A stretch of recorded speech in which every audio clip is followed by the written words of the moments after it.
and welcome to episode 2, season 2 of the Horcrux homemade, handmade, self-designed wooden clock. So, you know, if you've been following the series, you know I've already built one of these, prototype, and it's working. It's been running for a year now, and now I'm making 5 more. So, step 1, getting the plans printed out and cut up. I've done that. I've got all the pieces cut up into these little pieces of paper. There you go. That's a ratchet wheel.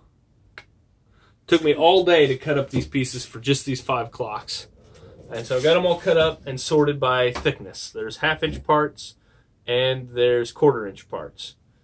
And then I'm in the process of gluing them onto pieces of wood. Ugh, that light's a little intense, isn't it? There you go. So I'm gluing these onto the wood that I want to cut them out of.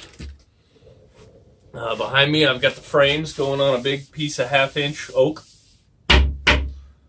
And it's a little tricky. It's tricky to put these on here, and I want to tell you a little bit about how I'm doing it and why. First thing is I've got a dish here, a low dish. I've got some just regular Elmer's glue. See, Elmer's glue. Here, you want to hold it? Okay. So regular Elmer's glue, and then I squeezed a whole bunch out. No, that is not a drink. It looks like a bottle, doesn't it? It's not a drink. You're hilarious. I squeezed some out into a dish, and I cut it with water. Like 2/3 glue, 1/3 water, or maybe half and half, somewhere in there, just to get it soupy enough that I could paint with it. And you paint the wood. So you want to do one? You can't see over here, can you? That's no good. There we go. Alright, let's do one. So, first thing, you don't want to put the glue on the back of the paper because it will warp the paper. And then the part will shrink or expand when the paper is wet. Do not put the glue on the paper. Put it on the wood. I don't know how well you can see these ones I've already done. They're pretty bubbly. But they weren't like that when I put them on. They bubbled because once the paper got wet from the glue, that's when the paper started to expand and get bubbly, which is bad. You don't want the paper to expand. But since it's already in place, it just bubbles up.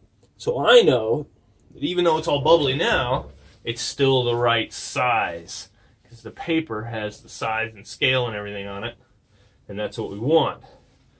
We want to maintain that size. So I'm just doing, you want to make sure you get the edges real good. Good. Let's take one. There we go. Just gonna hang it up here. Oh no creases.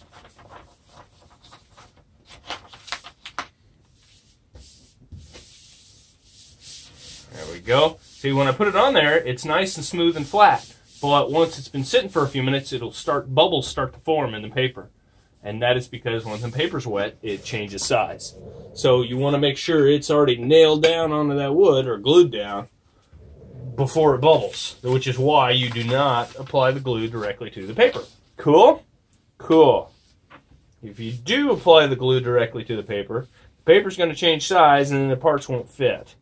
This is especially critical for the gears, but with a big piece like the frame, could warp a lot. Don't want it to warp. Hey, will you sit still for just a minute, please? Nope. All right, making clocks with my son. That's all I ever wanted. All right, there's one. Ready to go.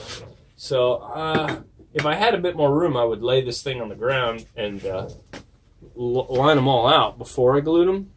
That way I could maximize the wood, because this wood's expensive. This is expensive wood. But I don't have much room. That's the one drawback of my new workshop, is it's kind of cramped in here. But we'll get by. So I've got probably a whole day of just gluing parts ahead of me. I'll probably glue these and then start cutting these just to make room for the next piece. Yeah, so once I get them all glued, then I'm going to take a skill saw, jigsaw, hand reciprocating saw, and cut them out. Depending on how good a saw you have, you may actually cut along the line, or you might just cut outward. For the big pieces, I'm probably just going to use my jigsaw to cut along the lines, and then use, on the smaller parts, I'll just cut them into pieces and do these on the scroll saw. Especially the gears, because these little teeth have all these corners. No way we're going to be able to do that with a handsaw. So that's my plan. I've got a lot of gluing and drying and cutting. Say goodbye, Tony.